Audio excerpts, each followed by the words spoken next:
Hi friends, welcome to my channel अंको education centre. दोस्तों, आज इस वीडियो में मैं एक सेंट्रीफ्यूगल पंप से रिलेटेड एक टॉपिक लेकर आया हूं जो कि बहुत ही इम्पोर्टेंट है। ज़्यादातर इस टाइप का टॉपिक्स इंटरव्यू में पूछ लिया जाता है। कहने का मतलब ये है कि जो भी मेरा टॉपिक है आज का, वो ये है कि किसी भी सेंट्रीफ्यूगल पंप में जो रोटरी और स्टेशनरी पार्ट्स होते हैं उसके नाम आपको बताना है, वो कौन कौन से होते हैं। मैं ये सारे नाम आपको आज इस वीडियो में क्लियर कर दूंगा, बता दूंगा कि किसी भी सेंट्रीफ्यूगल पंप में रोटरी और स्टेशनरी पार्ट्स कौन कौन से होते हैं। तो चलिए आप वीडियो में बने रहिएगा, वीडियो को स्किप मत करिएगा। मैं वीडियो को स्टार्ट करता हूँ। दोस्तों, किसी भी सेंट्रीफ्यूगल पंप में कुछ इम्पोर्टेंट पार्ट होते हैं जिससे मिलकर आपका सेंट्रीफ्यूगल पंप बनता है और सेंट्रीफ्यूगल पंप रन करता है। लेकिन उसमें से कुछ पार्ट्स रोटरी पार्ट्स होते हैं और कुछ पार्ट स्टेशनरी पार्ट होते हैं। ये रोटरी पार्ट्स का मतलब होता है कि वो पार्ट्स कंटिन्यू रोटेट करते हैं, घूमते रहते हैं, और स्टेशनरी पार्ट्स का मतलब होता है कि वो पार्ट्स आपका स्थिर रहता है, वो घूमता नहीं है। तो यही चीज़ आपको इंटरव्यू में पूछ सकता है। अगर आपको पता है तो आप आसानी से बता दोगे, और अगर आपको पता नहीं है तो आप नहीं बता पाओगे। तो चलिए मैं आपको आज 1 बाय 1 करके इस वीडियो में क्लियर कर दूंगा कि किसी भी सेंट्रीफ्यूगल पंप का रोटरी और स्टेशनरी पार्ट्स कौन कौन से होते हैं। और साथ में मैं एक छोटा सा ब्रीफ डिस्क्रिप्शन भी बताऊंगा सबके बारे में कि जितने भी पार्ट्स हैं उसका एक्चुअल काम क्या है, एक्चुअल फंक्शन क्या है। तो चलिए सबसे पहले हम लोग सेंट्रीफ्यूगल पंप का रोटरी पार्ट्स पे आते हैं। दोस्तों, किसी भी सेंट्रीफ्यूगल पंप में मेनली 4 रोटरी पार्ट्स होते हैं, 4 मेन पार्ट्स हैं जो रोटेट करते रहते हैं। पहला होता है दोस्तों शाफ्ट। ये शाफ्ट रोटेट करता है, और शाफ्ट को रोटेट करना भी चाहिए, आप सोच सकते हो, क्योंकि जो शाफ्ट है वही मोटर के साथ कपल रहता है और वही शाफ्ट रोटेट करता है, जिसमें और भी बहुत सारे पार्ट्स लगे होते हैं। ये शाफ्ट का मेन काम होता है कि मशीन को, पंप को रोटेट करना। दूसरा जो रोटरी पार्ट्स है वो होता है इम्पेलर। ये इम्पेलर दोस्तों पंप का केसिंग के अंदर शाफ्ट में फिट रहता है, जो कि जो लिक्विड रहता है उसका काइनेटिक एनर्जी को बढ़ाने में हेल्प करता है। ये इम्पेलर किसी भी टाइप का हो सकता है, लेकिन ये हमेशा एक रोटरी पार्ट्स के रूप में होता है जो शाफ्ट में फिट रहता है और शाफ्ट के साथ ही वो रोटेट करता है, घूमते रहता है। उसके बाद आता है दोस्तों शाफ्ट स्लीव। ये नाम से आप बोल सकते हो कि ये रोटरी पार्ट्स हो सकता है। इसका नाम है शाफ्ट स्लीव, मतलब शाफ्ट में लगने वाला कुछ पार्ट जिसका नाम है स्लीव। ये स्लीव दोस्तों शाफ्ट में फिट होता है, जो क्या करता है कि शाफ्ट को कोई अदर्स पार्ट्स, जैसे शाफ्ट केसिंग के अंदर एक साइड से अंदर घुसा हुआ रहता है, तो शाफ्ट आपका केसिंग के साथ ना टकराए, या आप बोल सकते हो कि शाफ्ट डायरेक्ट हीट हो के डैमेज ना हो, या शाफ्ट में कोई वेयर एंड टियर ना हो, उसको प्रोटेक्शन देने के लिए उसके ऊपर एक स्लीव लगाया जाता है।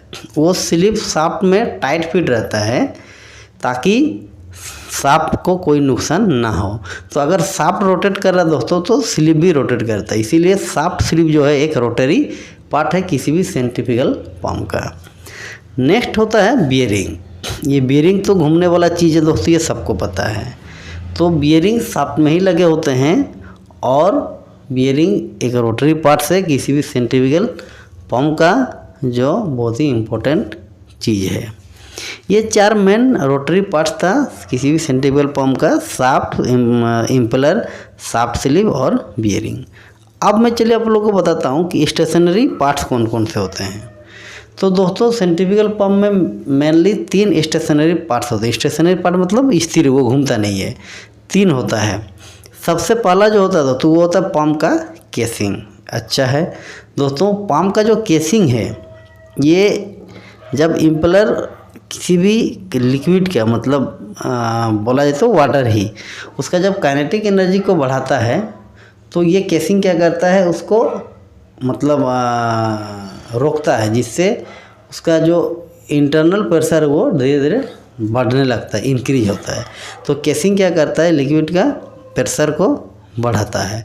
ये एक स्टेशनरी पार्ट्स है, इसके अंदर इम्पेलर शाफ्ट रोटेट करते रहते हैं। उसके बाद आता है आपका गैलेंट पैकिंग और मैकेनिकल सील। दोस्तों ये जो गैलेंट पैकिंग और मैकेनिकल सील होता है, ये आपका शाफ्ट स्लीव के ऊपर मतलब फिट किया जाता है। कहने का मतलब कि जब पंप रोटेट करता है तो केसिंग और शाफ्ट स्लीव के बीच कुछ गैप रहता है, उस गैप से अंदर का लिक्विड बाहर ना हो, लीक ना हो, उस चीज़ को सील करने के लिए, रोकने के लिए उसमें गैलन पैकिंग या मैकेनिकल सील यूज किया जाता है।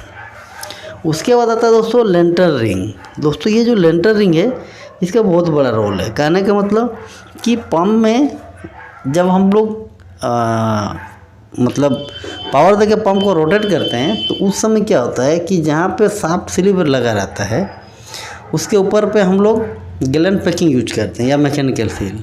तो वहाँ पे क्या होता है, कंटिन्यू मतलब फ्रिक्शन जनरेट होता है। फ्रिक्शन जनरेट होने की वजह से वहाँ पे हीट डेवलप होता है और हीट डेवलप होने की वजह से आपका गैलन पैकिंग भी डैमेज हो सकता है या शाफ्ट स्लीव डैमेज होगा, और शाफ्ट स्लीव डैमेज होगा तो शाफ्ट भी डैमेज होगा।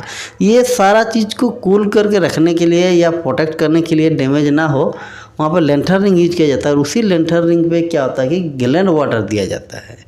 वो गैलन वाटर क्या करता है, वो मतलब लेंटर रिंग के अंदर सर्कुलेट होते रहता है और आपका जो गैलन पैकिंग है या शाफ्ट स्लीव है या शाफ्ट है उसको वो कूल करके रखता है, हीट को डिसिपेट करता रहता है, कंटिन्यू कम करते रहता है ताकि वो डैमेज ना हो।